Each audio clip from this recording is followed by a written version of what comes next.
I've been getting a bunch of followers out of nowhere. People have been sharing my music and stuff like that. So it really feels good, man.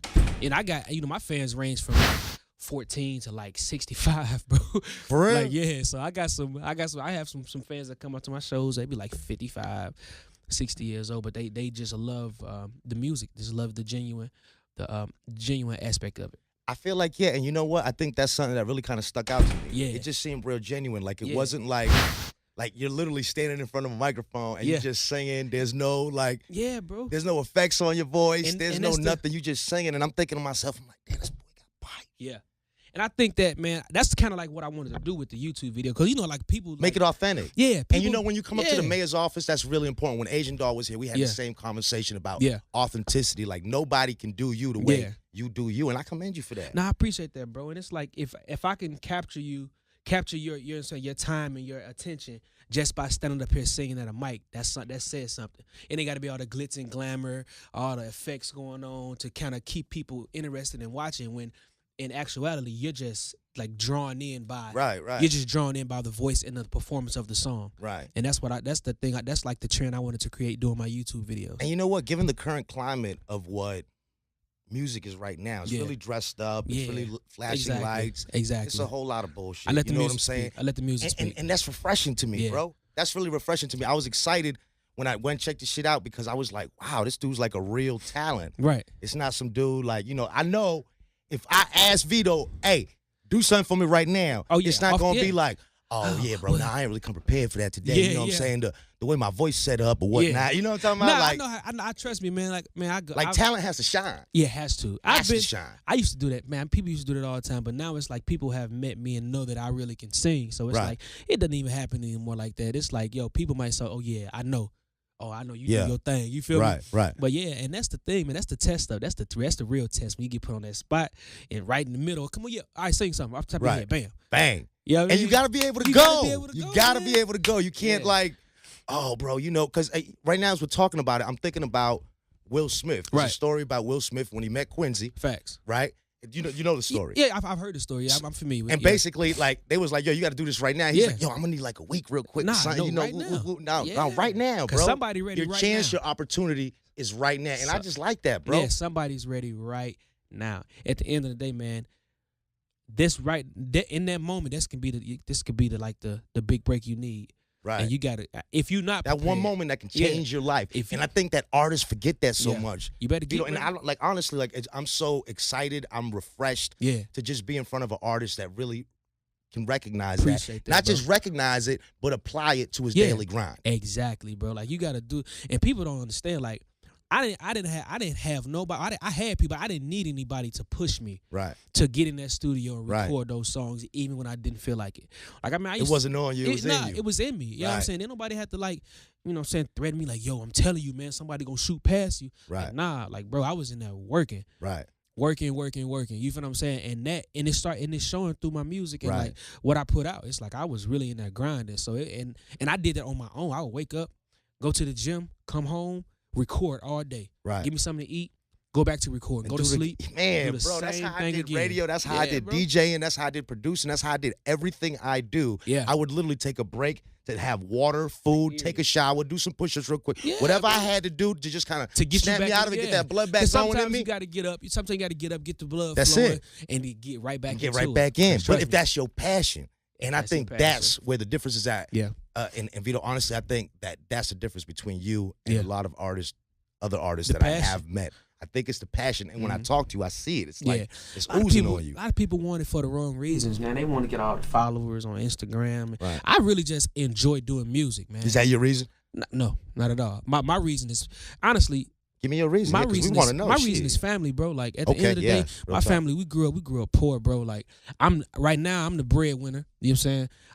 I'm the one that's actually making sure, you know what I'm saying, my brothers is straight, my sisters is straight, stuff like that. So for me, man, it's just a peace of mind to know that if they need it, I got it. Right. You feel what I'm saying? You feel like it's a responsibility for you to carry yourself a certain kind of way, too. It's a responsibility, and I think that it's a genuine reason. It's not because I want to be out here, you know what I'm saying, in the best cars, dressed in the best clothes. Like, nah, that don't matter. Because at the end of the day, man, all that can be gone. Say that taken shit. away. Period. Right. You gotta build a foundation and make sure we gotta start thinking about generational wealth, like generations to come. Like how can we take what we have now, multiply that to where our kids ain't gotta worry about nothing. They can put them through college if they want to. If they don't want to go to college, okay, here goes some money to start a business.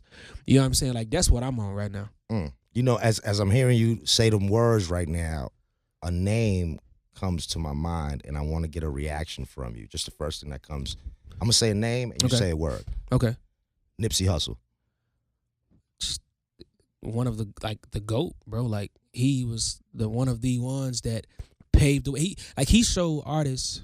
I'm sorry, I know you said a word, but I gotta say something. That's fine. Go. He was one of those artists, man. Like he stayed independent. He did it on his own. He showed people like entrepreneurship is like that's one of the best things you can like really get into. Take your money. Take your money and do something with it. All that jewelry and all those diamonds and stuff, that don't matter, bro. Like it really don't matter. Do something. And it's not even, and at the end of the day, he taught people to give back to their community, but it's also give back to yourself. What are you giving yourself? You feel what I'm saying? Like you have to, because at the end of the day, like, if you ain't right within, bro, like the energy and the vibes that you giving off ain't gonna be right. Man, speak that, because that is so big. Like it's what's going on inside. Like people always think things happen to them, but things are happening around them. Exactly. It's a product of what you have going on inside. That's how people react to you. And to be honest, man, all that just going out, just being blowing your bread on all this extra stuff you don't even need to blow it on. It's a little bit of insecurity for people. I ain't knocking nobody, because I go buy some nice chains and things like that. But what else? What else after that? You feel what I'm saying? You can't take it with you. The truth of the matter is you come here with nothing and you leave here with nothing. You get the whole something while you're here. You know what I'm talking about? You got to give it back. Yeah, you got to give it back, man. But one thing that you will always take with you is a peace of mind. When you leave this earth, you'll know that you actually did something with your with what you made, with your wealth and stuff like that. You actually made the lives of others better, and that's something that's priceless, bro. Right, that's priceless, man. Vedo, ladies and gentlemen. Tell them about that social media, Instagram, all that, where they can check you out for shows. Everything. So everything is at Vedo the Singer. That's VedoTheSinger. I'm currently on tour right now with the homie Anne Marie. You can go get tickets at the Tripolar Tour. That's TRI. Tripolar, right? Yeah, Tripolar. The TripolarTour.com. Yeah, so get your tickets for that, man. Definitely see me in concert. The album is out right now. Going crazy. We had about 6 million streams in a month, on the whole album. So that's really independent in a month, too. Huh? Yeah, independent. 6 million. Independent, bro. Easy, so congratulations, bro. It's to let you know, baby. It didn't come easy though. Nah. I remember when I used to get like somebody think they just go post their song. And I used to get like 30 views on a YouTube video in a month, like literally a view a day, and be amped up about that. And it probably was me watching the video. Right, yeah, it probably was me watching the video over and over. But now now it's like it built that. I built that fan base up and I built that buzz up, bro. And now how long did it take you? Because they say overnight success is what 10 years. Yeah, I've been doing about 10 years, but especially with the songwriting. I was writing songs for 10 years before I got my first placement on Chris Brown. Right. Literally. Talk to me about that before we go. Actually, talk to me about that, because oftentimes I think a lot with R&B artists, because it's more frowned upon in rap, hip hop. You know what I'm saying? Right. But with R&B artists, it's okay. Oftentimes that's how you come up and be able to put out an album. Exactly. You start writing for other people. We got the Neos, the Baby Faces. Talk to me about that, because I think it needs to be said, and oftentimes we don't talk about it enough. Nah. So it's like we don't have the tools to get from here to here. We just know we want to get here, but nobody ever tells us how to go from here to here. Go there. And honestly, it's like if you've done it already, you probably don't need to go back that road, so you could probably just pass the info along. Right. And I actually have to get some of that credit as far as like starting to write for other artists to my manager, like, because it was like, me as a songwriter, bro, I didn't want to give any of my songs away, because I loved them all. It were pieces of me. Right. I'm like, nah, bro, that song too, man, I'm not giving it away. Right. And he was like, hey, man. Hey, your music ain't streaming like that yet. You're like, hey, man, your music ain't streaming like that yet, little bro. Right. I'm just being honest with you, man. It's a way that, what I'm saying, we can start bringing some revenue in to start funding your stuff and your project. And I sat back and thought about it. I was like, you know what I'm saying? He was like, man, think about it. If you wrote this song, you can write another one. Right. And I was like, you know what? Make these shits all the time. I was like, you know what, you right. And next thing you know, man, we start shopping music, bam, bam, bam, this, that, and the third. Placements start coming. But it's important, man, because at the end of the day, as a writer and as an artist, I have a voice. I have a story that I want to tell. And sometimes my story might not even, I might not be the right person to tell it. Yeah. And that's a songwriter. So it's like I write a song that's near and dear to me, But if I put it out, people gonna be like, oh, that's a good song. But you put it out on somebody that actually has a platform and a voice, it resonates more. Right. You feel what I'm saying? And at the end of the day, it's still your vision. And it looks good on your resume. And it looks good, man. I'm just saying. You know, I love. You did a song for Chris Brown? Yeah, I love seeing them credits, man. Hey, I love seeing them credits. Talk to me about that. You know, so exactly. It opens up doors. Exactly. Opens up doors. I think that oftentimes, you know, for me, before I was in the top 5 market, you know, I had to crawl before I walked. You know right. No doubt. So for me, oftentimes, you know, I took gigs that I didn't want to take. Man. I might have took a contract that I was just kind of like, but you know, this is gonna open the door for something else, and I think that it's important that we think like that. Yeah, bro. And just touching on Nipsey's death, and that's why I asked you that earlier, because you know he was really big. Yeah, bro. On just educating, and that's the thing. And a lot of times it's almost like we want to keep each other ignorant. Yeah, I hate that. And man, listen, I have so many people that come to me on Instagram and Twitter and just ask questions. Man, don't take nothing to send a reply back and say, hey.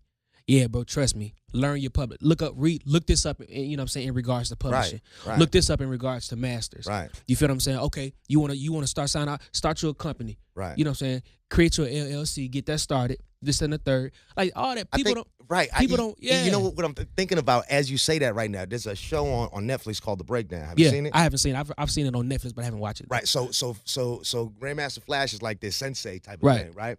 And he gives him a crayon. Okay. And he goes, here, figure it out. So it's like, I think a lot of times that's where we go wrong. Yeah. We think we're just going to give somebody the answer. Nah. And I think that's why we a lot of times we're like, nah, I'm not about to just give him like that because I had to work for it or whatever. Yeah. Sometimes you just got to give a motherfucker a clue. Yeah, give him a clue. And say, go find it. Trust me. Read up on this and see why it's so important to maintain your ownership in your stuff. Right. Like read up and see, and then hit me back and let me know what you think. It might not make sense today, but later on down the road when you get that bag and realize how much you left on the table. Exactly. I say, listen, you gonna understand when you have a song that take off and you don't own nothing. Right. Exactly. Vedo, ladies and gentlemen. You just popular. Vedo. Popular and broke. Yes, sir, man. Look, real talent, real artist. You know what I'm talking about? And he got a real stamp from the mayor of Michael. It's Vedo, baby.